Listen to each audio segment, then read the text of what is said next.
Thank you, Mohan. Very nice. And thanks for introducing Gandhiji into this and sharing, giving the historical perspective. Just to your question on public transport, it's, I think, very relevant question you've raised. I'll give you my journalistic point on it. It's the 10% principle. So in Delhi, there was this idea of BRT, which is Bus Rapid Transit, which was first badly done by the then CM to ensure that it was never used properly. It was badly sold to the public, and subsequently our people's government came to power, and the first job they did was dismantle. A politician told me, Anil bhai, ye 10% hai. So he said that if you build 20,000 crores of flyovers, 10% of that, and 60 crore BRT, 10% of that, you do the math. So I think that's where, so the point you're making about pushback from the customer, the consumer, is absolutely critical, and thank you for that. And actually we have now, we got about, 20 minutes? 20 minutes? Yeah, okay. So we have 20 minutes. I just will pop one question. I'll open to the audience. If you guys don't respond, I have a lot of questions, but I don't want to hog the show. I just wanted, Peter, if you could just, you mentioned in your address about how businesses need to explain their processes. And he touched on the point about how his company is measuring the use of water and carbon. So can you just elaborate as to how it is doable, and how it can be shared, made transparent, like an app or whatever it is? No, I think it's true that over the last few years, more and more companies are doing what you just mentioned. The problem that we have is that there are no standards on how companies measure. So I'm totally sure that in the Tata Group you've agreed a way of measuring. But if you compare the numbers of Tata with those of ITC or with DSM or with anybody in the room, there's no certainty that the scope of what you measure, how it's measured, whether you include outsourced parts of the processes, is done in the same way. So if you really want to compare across industries or across countries, like I would be interested to do, we need to move towards standards. Well, a concept like G4 is relatively okay, but it's a guideline, not a standard. So over time, and that's what I said, I hope that if we're back here in 10 years from now, those guidelines will have become reporting standards so that it becomes comparable. Because once it becomes comparable, financial markets can start to compare companies based not only on their financial performance, but also on their social and or environmental performance. That's the real push we're looking for. The second thing, and I think that's a missing element which we're trying to fill, we'll launch something in 2 weeks in New York. All of our sustainability reporting, we need to align with the global framework that is now being agreed called the SDGs. If the world thinks there are 17 important items, let's make sure that all companies who are in Global Compact is a tool for business which is called the SDG Compass. It will be made available to all businesses in 2 weeks from now in New York. You will look at where does my business have an impact on which of those 169 goals. Where is that impact material? Because we're not interested in small impacts. And if it is material, which are the indicators that you put into your reports? And if then those indicators become, everybody reports it, then we can see where is the progress. And then we can call you guys saying, hey, you're such a great, what can others learn from this? And we begin to move in the same direction. Thank you. I will just open it to questions from the floor. So just raise your hand, introduce yourself. The gentleman right at the back. And just a brief question, so we can squeeze in more. Yeah, good morning. My name is Njera. I'm coming from Asian Paints. My question is to Mr. Shivakumar. So, as part of the CSR budget, many companies are spending money in terms of like even agriculture through rainwater harvesting or other means. So, how do we know that we are doing the right thing, right way of doing it, and whether the stakeholder also, the farmer really wants the way that the thing that we are doing there? Should we take each question or we take please, questions? Just okay. Thanks. I think any of these interventions exactly the way you looked at it, is it needs to be seen in a whole. If we just take it as one piecemeal initiative, it may or may not have the kind of desired impact. And the most common practice which is followed by companies before initiating these things are twofold. One is the engagement with the stakeholders to figure out what is of importance in that particular geography, so that what is more relevant for them is what is dealt with. And obviously the measurement to say that having initiated a water harvesting metric, is it really changing the groundwater level? Is it really translated into more crops or more productivity in that particular area? So I think often it makes sense to integrate with a larger ecosystem with someone else who is working in that space to do this together, rather than everybody looking at it in isolation. But I think the very thoughts of saying that, is this making sense? How do I create an impact? I think it will naturally get you to the right answers. Thank you. Thank you. I just realized we are 360 degrees, so there's this lady right at the back. Good morning, everyone. I'm Meenal Jain, and I'm a senior research fellow at Lady Evin College, University of Delhi. First of all, let me congratulate all the speakers for such thought-provoking talks. My question is actually to Mr. Mukundan. Sir, I totally agree that there need to be initiatives at both government and at individual levels. But I feel that even if people are aware, they're not really motivated enough to, go for environmental protection or for sustainable development for that matter. For example, if we see among ourselves, how many of us have actually made use of public transportation to reach this venue this morning?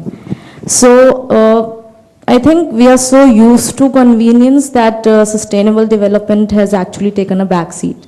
So how to create that push is my question. Thank you so much. So I will request all of you, you've got another opportunity when you walk out of the room, go back to your house, use public transport. At least let's get that right. I think there's always, don't look at the past and let's not worry about it. We've all done things wrong. We've all done things which may not be right. But the chance to improve is from now on. I think that's all we need to focus. It doesn't matter if you say, no, I don't want to do it today because I've got to get to some point. No problem. Don't feel guilty. I think start from tomorrow and encourage people around you to do it. I think you will spread so much of goodness around you. You will see the world change. I think that's all we need to do. So I would not feel despondent about it. The very thought that it has hit you, or some people will, and some people will change, some people will not change. Don't worry about those who don't change, because they will change eventually, because the climate is changing, whether we change or not, and finally everybody will change. Thank you. There's a gentleman right at the back. Yeah, good morning. Those behind me, you need to get my attention somehow. So there's only so much I can turn. Sorry. I'll come. Good morning. Thanks to the enlightened panel for all the comments. I've got a question. It's a pretty weird question and a pretty weird comment. The question is, we got WBCSD. Why don't we have World People's Council for Sustainable Development? Why doesn't GRI come up with a framework for best practices for people living sustainable lives? Why don't we start from the bottom? Why don't we start from the people? For example, if you look at it, today corporates make products and people consume products. Why can't it be that we live livelihoods as per given frameworks? We demand products, and probably then companies look at producing those products which could lead to sustainable products, sustainable livelihoods. I think the push has to come from the people rather than from the corporates. It's a pretty weird idea. There's a lot of issues in terms of monitoring. If you have a framework for people, how do you monitor each person living his own life, and how do you credit him? For example, if somebody follows a framework, why doesn't he get better employment with better companies? You reward him certain ways. So it's a weird idea, but if you can use current technology to monitor it and try and push it from the bottom, probably you need weird solutions for solving weird problems. Sorry, would you like to go? Yeah. Okay. I like weird ideas. So. I can't help you on the institutional part of your question, because 193 countries trying to agree a global agreement on climate has taken us more than 20 years. Mobilizing business in the World Business Council takes a long time, so setting up something that will unite 7 billion people and give them a voice, that's quite a design question. But I want to make a point to your to your weirdness, and that is, if you read the latest book by Naomi Klein, which is called This Will Change Everything. If you haven't read it, I would absolutely suggest you do, or at least read the summary. So Naomi Klein is, I think she's Canadian, she wrote a book on climate change, very well researched book. Her conclusion is climate change is happening, it will cause disaster after disaster, it's very hard to control, and actually it's the fault of government and large business. So do not believe anyone who tells you that big business will solve it. Do not believe me, is what she basically says. And her call is start a revolution. People need to take the voice, people need to go onto the street, and people need to demand from governments better policies, from businesses better solutions. And I think we're not far off that point, if I'm honest. Last year, during the Leadership Summit in New York, 450,000 people marched in New York. There's a rumor, there's an organization called avaz.org is working on getting more than 1 million, and internally they're talking more than 2 million people to walk a march in Paris in December. So there is this movement, and this is climate, and okay, you know, we can argue is climate in your face enough at the point, but the same thing will happen with inclusive growth. I mean, if you go to China as an example, let's make it not Indian yet, but in China, the biggest stress on the government is, can we create enough economic growth to make sure that the people who want to be part of the economy can be made part of the economy? Same here, you know, 400 million people still need to grow into the economy. Can we create 400 million jobs? In Greece, in Portugal, youth unemployment has gone over 60%. You know, the children in Spain are now 35 years old when they can afford to leave the parents' house. People get married and then go live with their parents because they can't afford to go live on themselves. That's a revolution waiting to happen. The problem we have is that in climate and in some of these other pressing issues, we don't have enough time to either organize a revolution, because normally they take a while and it's rather messy, or to think about what institution could form your weird idea. So it is upon the people who are currently in the most scalable positions to create solutions to do that. And that's why I believe business must take the lead, and more businesses are taking the lead. Why we need to learn to collaborate rather than to shout at governments, and then we're going to get a movement of change. But it's absolutely correct that consumers must speak up and demand better products. Consumers must make choices to go public transport and leave their cars at home. Or when they want to use a car sharing program rather than putting a car on their own driveway and not use it 90% of the time. Those are the things that consumers can and will and must do. I'm Kirti, I'm a consultant on sustainability. One of my questions is basically to understand at a global level, do we have any guidelines for sustainable cities? We are talking about smart cities. It's more of a facility that is created for job and several other points. But if we take, for example, maybe Delhi or Mysore or a city like that, is there a concept globe-wide to think about a sustainable city? Can we take this GRI, the points which we are talking about right now, to apply it onto the cities? Has anybody experimented on it? If you have to think about a city level, to think of positives and negatives and work on it as an action plan from the citizen part. No, the short answer is no, there is not such standard yet. Within the ISO organization, there's now a standard being developed for sustainable cities. But that's a very technical, almost bureaucratic, administrative type of standard.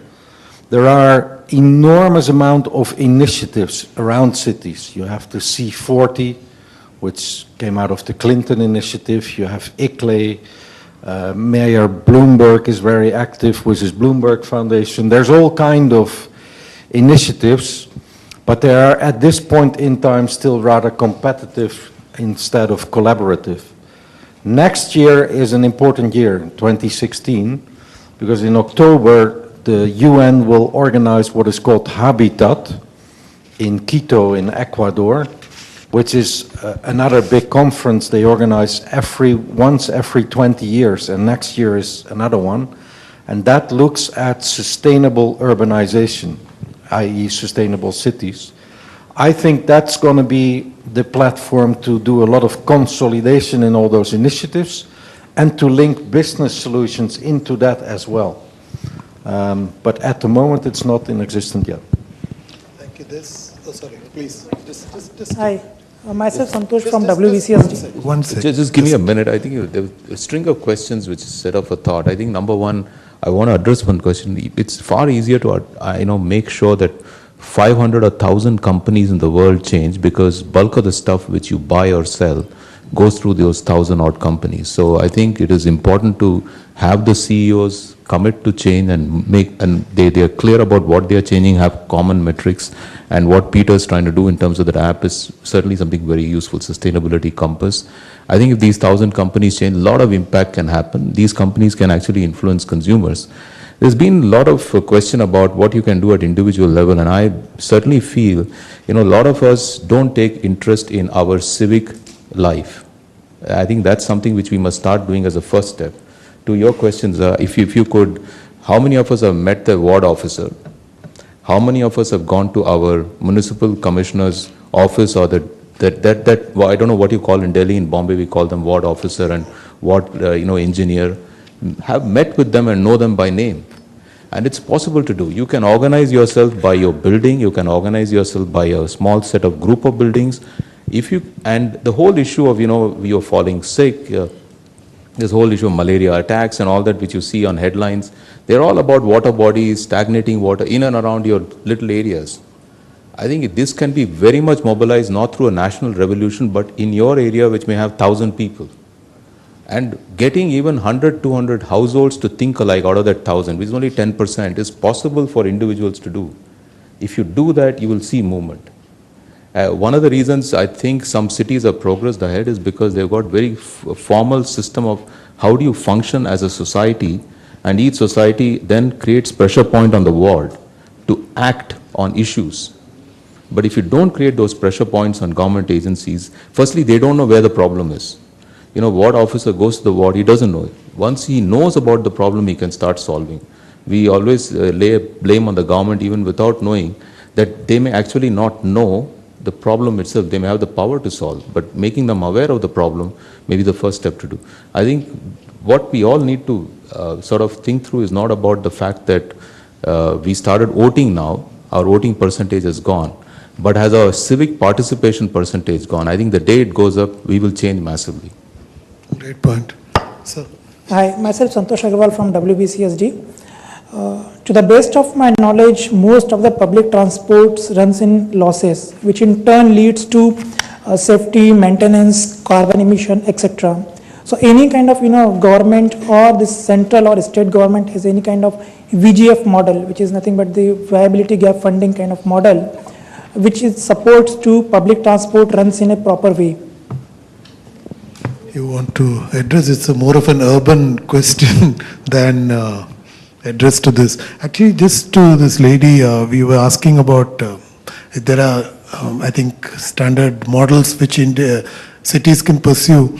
My journalistic knowledge is that, understanding is that you need to, every urban solution has to be local. So, you think global but act local, because like Delhi, for example, can't impose a New York urbanization environment here, because it has to be drawn from locally. So I think this point that he's making, because our topography, Delhi is a saucer, so you need a public transport as an imperative, as a precondition to anything. So maybe New York necessarily doesn't need that, though it does have. So, sorry, I think we need to, okay, this lady, last question.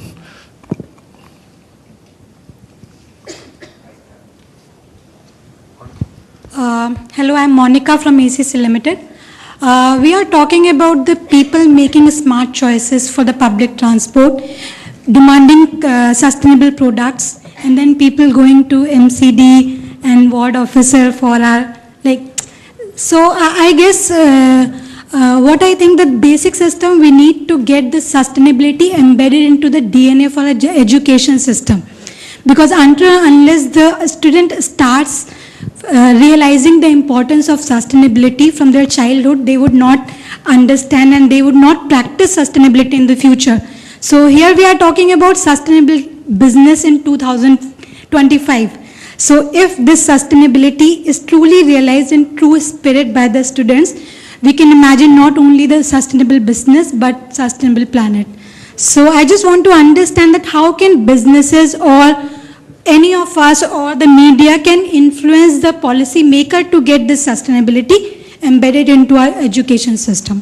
Thank you. A great point. I think fantastic point. I really like it because, you know, we many times miss the point that the kids who are in the 5th class are our consumers 10 years from now in any case. So it is just 10 years away that you have got a new wave of consumers coming. I think we're doing, if you look at the syllabus, if you look at the teaching of environment science, we are doing very, very well in the schools which function. Our other issue is that many of the schools are not even functioning. That's a separate issue. So I think we need to address it through institutional mechanism of government, companies and communities making sure that we give the right funding, making sure we have the teachers in place. But if you look at the syllabus itself, where they're functioning schools, great work is being done. If I can only speak about our company schools which we run, we've got something like 35 odd eco clubs in our company, which are actually kids. They do the beach cleaning, they do the township drives, they actually have built a biodiversity park. So, and they actually go and do the plantation drive and stuff like that. And kids pick up much faster than all of us. And they are far more sensitive. I think it's a great place to start. What you made as a point, I think should also be one of the things we should reflect on. How do we embed the sustainable development goals? How do we embed the thinking about holistic sustainability right through our education system? Great point. But still, just sorry to interrupt, like though there is EAVS subject in the school system, but still like I have been living with my niece and nephews, so they ask me that where did you go? When I tell them that I have been to sustainability conference, they don't understand the meaning of sustainability as such, though they understand the environment protection, stratosphere, atmosphere, but they don't understand the meaning of sustainability in its true spirit. So that's what I'm talking about. Thank you. Final question. My name is Vaijanti. I have a very specific question to Mr. Rajgopal. You mentioned that you've developed a material that is stronger than steel and which is being... Sorry. You mentioned that you've developed a material that is stronger than steel and that's being used in fishing nets. How will that affect the rescue of animals that get trapped in fishing nets? For example, turtles and sharks. Was that a factor that was taken into consideration when such a material was used in fishing nets? Yeah, thanks. You see, what happens if you have a material which is 15 times stronger than steel, so the mesh width, right, which you can do in the fishing net is much bigger than a normal plastic, right? A normal plastic tends to be a small mesh because it is not strong enough and it will break.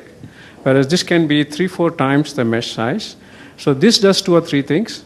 Exactly to your point, it does not trap very small animals inside the net, especially small fish, which are otherwise not eaten and they are wasted.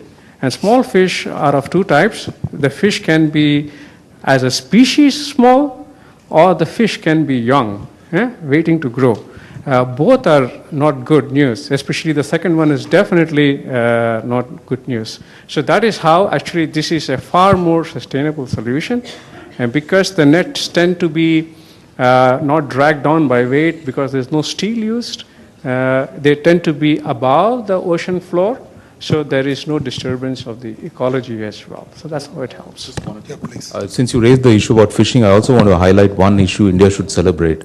We are the only country in the world which has actually rescued the maximum number of whale shark, which are released by fishermen and they get caught in the fishing net. The fishermen actually are paid the cost of the net they cut and release the fish. And this has been done through an education program, which is a combination of government, business and fishermen coming together and working in Gujarat. And that same model can be replicated across all our coasts. And whale shark is the biggest fish in the world. So I think there are great stories of conservation which India has done. I think we should celebrate these success stories. I just got reminded of that, and I needed to raise this because we run this India Biodiversity Initiative in CII, and this is one of the things we are trying to bring all companies on board to look at biodiversity with a whole new lens. Yeah, thanks. And just maybe one more point to your question around education. Yeah, I know it's very important that it must be part of the school and as children grow up. But there's also a second dimension which I want to highlight, which is most of us go through roughly 15 years of education, right? And we are all agreed that the world's changing at a dramatic and fast pace. So we end up thinking that 15 years of education is good enough to last us through the next 60 years of life. Yeah? And the half-life of change is getting shorter and shorter. So there is as much an imperative that people like us at any age need to continuously get re-educated. You know, you think of your own parents, how many of them use emails, or your grandparents, how many of them use mobile phones. You can see the world is changed. So there is as much an imperative for educating people through their life cycle as much as it is definitely for the youngsters. Thank you. My monitor's been gesturing to me for quite a while. Now she's calling in troops, so I think it's the time to say bye. But before that, please join me in thanking this fantastic panel for a fantastic discussion.